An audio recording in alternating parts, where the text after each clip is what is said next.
His name is John C.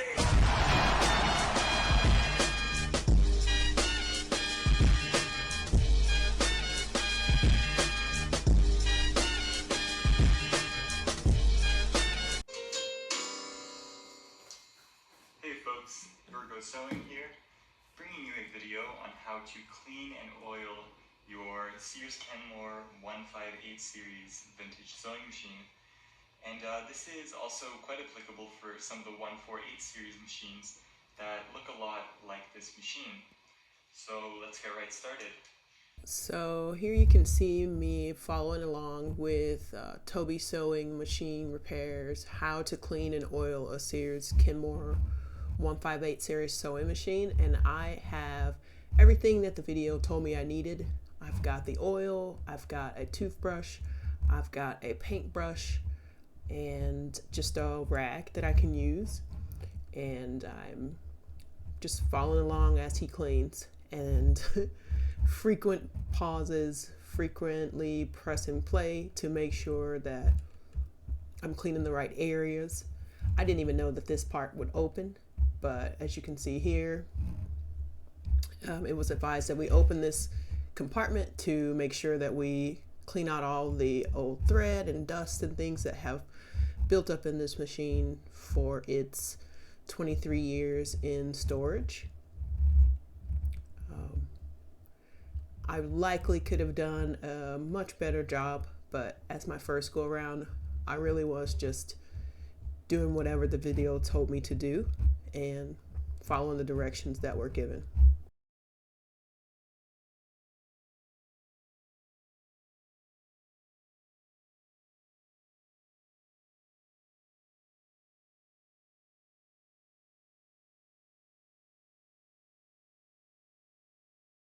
So here you can see that I'm cleaning around the needle area, cleaning around the light, making sure that the feed dogs were not restricted or constricted by any thread, removing pieces to make sure that the paintbrush got into all the little tiny cracks and crevices where dirt and dust could build up and potentially cause the machine not to run efficiently. Here you can see that we are making sure that we get underneath to just try to remove as much debris and things that could cause problems as possible.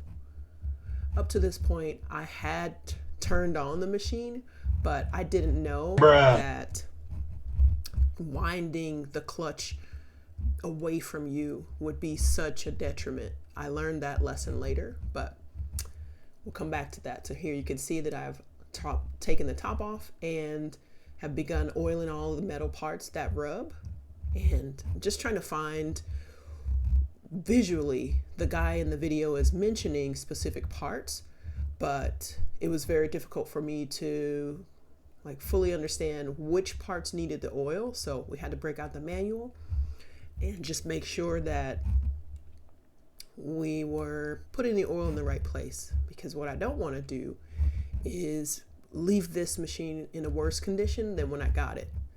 Ideally, we'd like to improve it and continuously maintain it so that it will survive. Here you can just see some of the internals. Everything is in working order. I'm very glad to have such a durable machine. A lot of the machines that I've seen have plastic cogs and gears and things that cause them to malfunction and need to be replaced, but this thing is a workhorse, and I'm so grateful.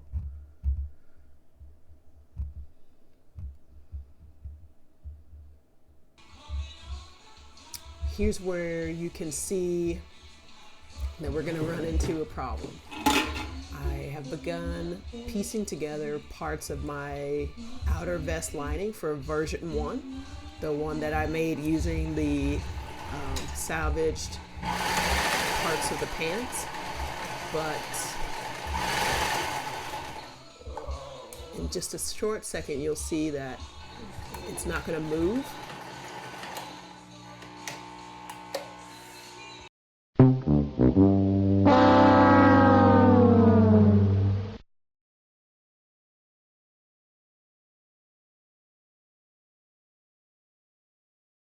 I had to watch a YouTube video about TK Sewing Machine and Repair, where he talked about the hand wheel not engaging the needle. And it was determined that if you could, you should try. One of the first most likely problems is that this metal washer inside of the clutch handle will sometimes become unseated. And I believe that that could have been because I was turning the clutch wheel the wrong direction, that it just detached. So when I first opened it up, it wasn't even seated like it was in this example. It just fell right off, and I knew immediately that that was the issue. So I was able to screw the handle back on, put the screw back in, and then immediately the machine started working again. So it was problem solving at its best and most fun. We do like to tinker, so having YouTube University available and being able to search for resources to help fix these problems has been super helpful. Here's another problem that I encountered when I was trying to thread my needle. According to Randy, your sewing machine man, my bobbin is broken. And the reason that it doesn't consistently catch is because this whole metal part has these like hairline fractures that you could see that I'm pointing to. And because this machine is one of the older models, it's very difficult to locate that part. And so you'll see in just a short moment that I have learned how to jerry rig it. There's a certain speed that you need to work at in order for it to work. It does work. It is not by any means perfect.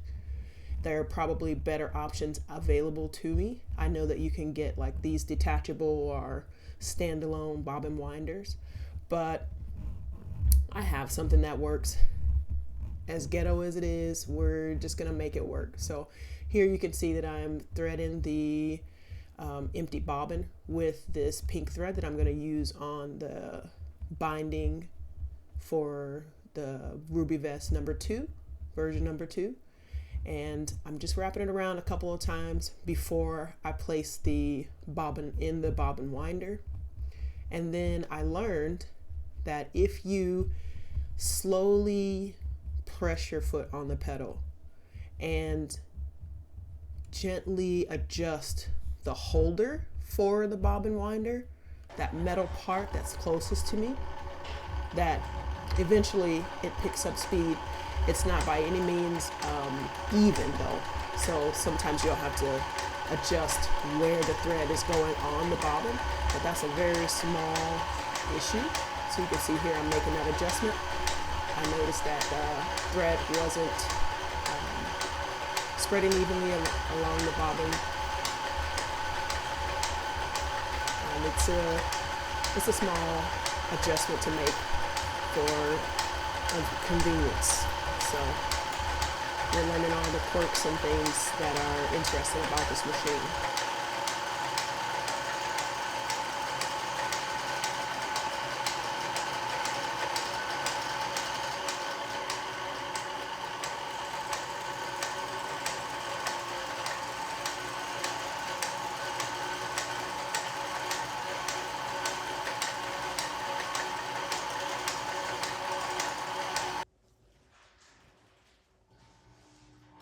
You can see here that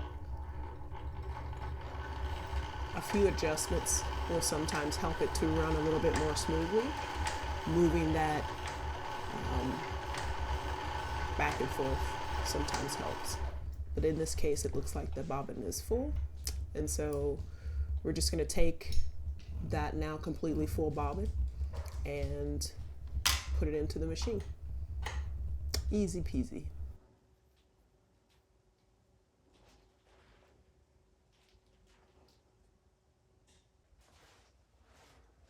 I find that the needle plate is super difficult to get off with my finger, so I've been using the screwdriver that came with the Kenmore machine.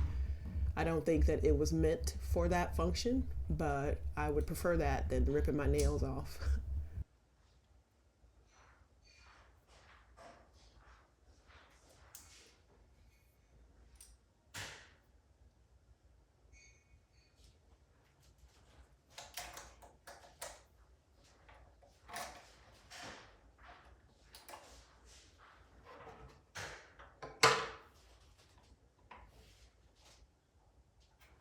I can thank my friend Arden for teaching me how to wind this machine. She actually has a machine that looks pretty similar to mine, and it's the original machine that I did that first demonstration on, where I learned that those pants that I got from Goodwill could not be tailored for women because they were men's pants.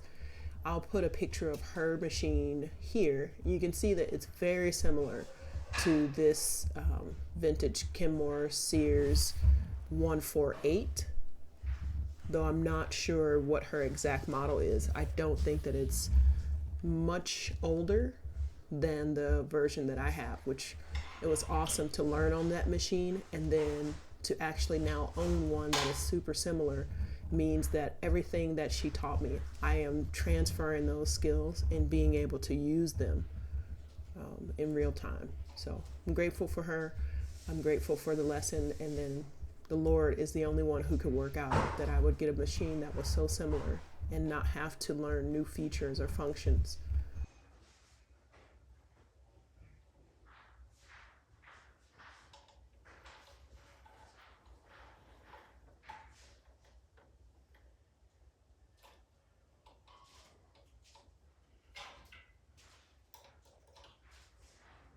I would say overall, having this machine, problem solving issues with this machine has been a blessing. I've learned a lot.